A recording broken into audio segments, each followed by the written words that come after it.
اس کو کاٹ کے دوڑا. یہ کیوں کرتے تھے لوگ؟ عرب کے لوگ اس وقت یہ کام کرتے تھے کہ ہم نے گھوڑا ہی مار ڈالا ہے تاکہ ہم بھاگ نہ سکیں. کہتے ہیں نا کشتیاں جلا دی ہیں کہ اب واپس جانے کا راستہ ہی بند ہو جائے. گھوڑے کے پیر کاٹ ڈالے کہ بھاگنا نہیں. اور بڑی زور سے اس نے ضرب لگائی حضرت علی پر. حضرت علی نے جب روکی تو وہ ڈھال ٹوٹ گئی حضرت مولا علی کی. اور آپ کے امامے کو اس کی تلوار بھی لگی. آپ نے فرمایا دکھا لیا تو نے زور, اب میری باری ہے. حضرت مولا علی شیر خدا کا قد بظاہر چھوٹا تھا. صحابہ کہتے ہیں ہم دور سے دیکھ رہے تھے, اللہ اکبر کہہ کے تھوڑا سا زمین سے وہ اٹھے, تھوڑا سا اٹھے, اور پھر دوبارہ نہیں انہیں تلوار چلانی پڑی. ایک ہی ضرب لگائی اور اس کے 2 ٹکڑے کر کے اسے زمین پہ پھینک دیے. تو عزیز دوست, آپ یاد رکھیں گے اس بات کو کہ اپنی زندگی کے اندر مروب ہونا چھوڑ دیں. روب میں تاتاریوں نے مسلمانوں کو مروب کر لیا تھا, روب ڈال لیا تھا کہ ہم بہت بڑے لوگ ہیں. یہی آج ہمارے ساتھ بہت سارے لوگ کرتے ہیں, دلوں میں روب آ جاتا ہے امیر رشتہ دار کا, فلانے کا, فلانے کا, پھر وہ جو مرضی کرتا ہے. تاتاریوں کی ایک بی بی وہ کیا کرتی, وہ 9-10 مسلمان نوجوانوں کو سڑک پہ کھڑا کر جاتی, کہتی ادھر کھڑے ہونا, میرے آنے تک ہلنا نہ. جوان ہے لیکن روب ہے نا کہ یہ بڑے وحشی ہیں. اکیلی بی بی اندر جاتی, تلوار لے آتی, اور وہ کھڑے ہیں, وہ بھاگے بھی نہیں, اتنا ڈر گئے, ٹانگیں کانپ رہی ہیں, بھاگنے کی بھی جرت نہیں کر رہے. تسلی سے گئی ہے, تلوار لے کے آئی ہے, اور اس نے 9 جوان مسلمانوں کے گلے کاٹ دیے. اس روب سے نکلیں باہر. نوجوانوں سے کہتا ہوں نکلو. اور جن لوگوں نے دنیا میں انقلاب برپا کیا وہ غریب گھروں کے تھے, وہ لوگ تھے کہ جو بظاہر کسی بڑے قبیلے سے نہیں تھے. آپ محنت کریں, تعلیم حاصل کریں, جد و جہد کریں, مشقت کریں, اپنی زندگی میں کچھ مقاصد کے حصول کے لیے آگے بڑھیں. اور اگر آپ کہیں کہ دائیں بائیں میرے فلاں آدمی مجھے یہ مشورہ دے رہا ہے, تو کچھ لوگ دنیا میں باتیں کرنے آئے ہیں, انہوں نے باتیں کرنی ہیں اور بڑا فائدہ ہوتا ہے, ان کو باتیں کر لینے دیں, ان کو کرتے رہنے دیں. کام کرنے والا بندہ کام کرتا ہے اور کرتا ہی چلا جاتا ہے, وہ منزل تک پہنچ جاتا ہے. تو حضرت علی کے مزاج میں دلیری ہے, ہمت ہے, ایک بات. اور دوسری بات دانائی, حکمت. یہ جو ہمارے فیصلے ہیں نا جذباتی, اور جناب آج فلانے نے یہ کہہ دیا تو میرا پروگرام یہ بن گیا, تو پھر کل کسی نے اور کچھ کہہ دیا تو میرا پلان اور بن گیا. میں سب سے زیادہ ان لوگوں کے حق میں پریشان ہوتا ہوں جو سویرے کچھ اور کہتے ہیں, دوپہر کو کچھ اور کہتے ہیں, شام کو کچھ اور کہتے ہیں. بھئی آپ کا کوئی نظریہ ہونا چاہیے, کوئی ویژن ہونا چاہیے زندگی میں, آپ کے اندر کوئی حکمت اور دانائی ہونی چاہیے. اس کے لیے کیا کرنے کی ضرورت ہوتی ہے؟ اس کے لیے ضرورت ہوتی ہے کہ آپ کا ذہن ایک طرف ہو. میرے اسا فرمایا کرتے تھے زندگی میں ایک کام کر لو پر صحیح کر کے کر لو. ہم نے تو سارے کام کرنے ہیں. آج کل ہر بندہ صحافی ہے, ہر بندہ تجزیہ نگار ہے, ہر بندہ سیاستدان ہے, ہر بندہ ہی مفتی ہے, ہر بندہ ہی جناب واعظ ہے, ہر بندے کے پاس ہی کچھ مسئلے. اس کا نقصان یہ ہے کہ کسی کے پاس بھی کچھ نہیں. وہ کسی درویش نے کہا تھا کہ جب سب لیڈر ہوں تو سمجھو کوئی لیڈر نہیں, کیونکہ سارے جو لیڈر ہو گئے. میرے عزیز, ایک طرف ذہن کو رکھیں اور اپنے اس کام میں کمال پیدا کریں. حضرت مولا علی شیر خدا کو اللہ نے حکمت دی تھی. نبی پاک صلی اللہ تعالی وسلم کے صحابی حضرت عبداللہ ابن مسعود رضی اللہ تعالیٰ عنہ فرماتے ہیں, امام ابو نعیم نے لکھا ہے کہ حضرت عبداللہ ابن مسعود فرماتے ہیں نبی پاک صلی اللہ علیہ وسلم نے فرمایا اگر حکمت کے 10 حصے کیے جائیں نا, دانائی کے 10 حصے کیے جائیں, تو اس میں سے 9 حصے اللہ تعالیٰ نے حضرت علی کو عطا فرمائے ہیں, اور ایک حصہ باقی لوگوں کو ملا ہے. دانا تھے, معاملہ فہم. کچھ بندے بڑے منافق قسم کے تھے, تو حضرت علی اذان ہو گئی تو وہ حضرت مولا علی شیر خدا کے پاس آ گئے. اذان ہو گئی, حضرت علی نے جماعت کرانی. ان کا خیال تھا کہ آج ہم نے جماعت لیٹ کرانی ہے کسی طریقے سے. ہم چونکہ زیادہ باتیں, میں دوستوں سے کہتا ہوں بہت زیادہ خبریں نہ دیکھا کرو, بہت زیادہ بھی چیزیں نہ سنا کرو. آپ تو میرے بھائی موبائل کے اندر چلے جائیں گے, پھر باہر کی دنیا تو اور ہے. تو تھوڑا باہر بھی نکلیں تصویروں سے, تھوڑا باہر بھی آئیں, دیگر معاملات بھی دیکھیں. ہمیں بڑے بڑے اچھے لوگ زندگی میں مل جائیں گے, لیکن ہم ان کے قریب نہیں جاتے. ہم دیکھتے نہیں کہ اصل بات کیا ہے, سنی سنائی چیزوں پر زیادہ گمان کرتے ہیں. اب حضرت علی چونکہ بڑے دانا تھے, مصلے پہ بڑھ رہے ہیں, جماعت کھڑی کرنی ہے, اللہ اکبر کہہ رہے ہیں. بندوں کا خیال تھا نماز لیٹ کرانی ہے. نے فٹافٹ حضرت علی سے کہا کہ حضور ذرا وہ جانور تو بتائیے گا کتنے ہیں جو انڈے دیتے ہیں، اور ذرا وہ بھی بتائیے گا جو بچے دیتے ہیں۔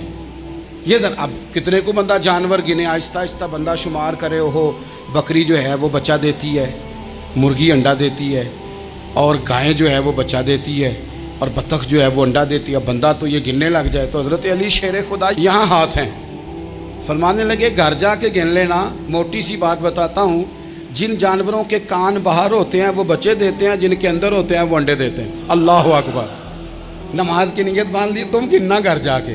موٹی سی بات بتا دیتا ہوں، وہ صاحب کہتے ہیں میں حضرت علی رضی اللہ تعالیٰ عنہ کو الجھانے آیا تھا، میں خود بڑا الجھ گیا۔ یہ کیا ماجرا ہے، کیا معمہ ہے کہ دو فکروں میں انہوں نے بات کو سمیٹا اور کمال کر دی۔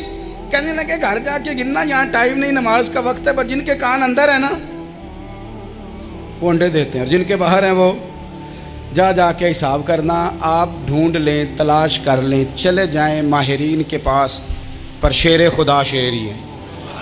حضرت مولا علی کے جملوں میں کمال ہے، ان کی دانائی، ان کا تدبر، ان کی حکمت، ان کا فہم، ان کی فراست، ان کا کمال۔ ایک شخص بڑی دور سے آیا، اس نے کہا حضور مجھے نا لمبی باتیں یاد نہیں رہتی، دو باتیں بس بتا دیں میں عمل کروں تو زندگی بن جائے، دو باتیں۔ تو حضرت علی فرمانے لگے لمبی امیدیں نہ لگانا، لمبی امیدیں نہ لگانا، موت کا پتہ نہیں کب آ جائے گی۔ منصوبہ بندی ضرور کرنا آنے والی نسلوں کے لیے، اپنی ذات کے لیے لمبی امیدیں نہ باندھنا، یہ بھی کر لوں گا، یہ بھی کر لوں گا۔ ہم ریٹائر نہیں ہوتے زندگی بھر، پلان پہ پلان، پلان پہ پلان۔ تو اگر ہم پلان کر رہے ہوتے ہیں تو جو ہمارے نیچے ہوتے ہیں وہ ہمیں ریٹائر کرنے کا پلان کر رہے ہوتے ہیں۔ اولادیں تک والدین کو کمزور کرنے کے در پہ ہوتی ہیں کہ اب یہ ہٹے تو ہماری باری آئے۔ حضرت علی فرمانے لگے دو کام، ایک تو لمبی امید نہ باندھنا، اور دوسرا فرمایا اپنے نفس کی خواہش کی پیروی سے بچنا۔ دنیا میں رسوا وہ لوگ ہو جاتے ہیں جو اپنے نفس کی خواہش کی پیروی کرتے ہیں، وہ بزدل ہو جاتے ہیں جو خواہشات نفسانی کے پیچھے بھاگتے ہیں۔ یہ کام نہ کرنا، تو دانائی اللہ تعالیٰ نے انہیں دی۔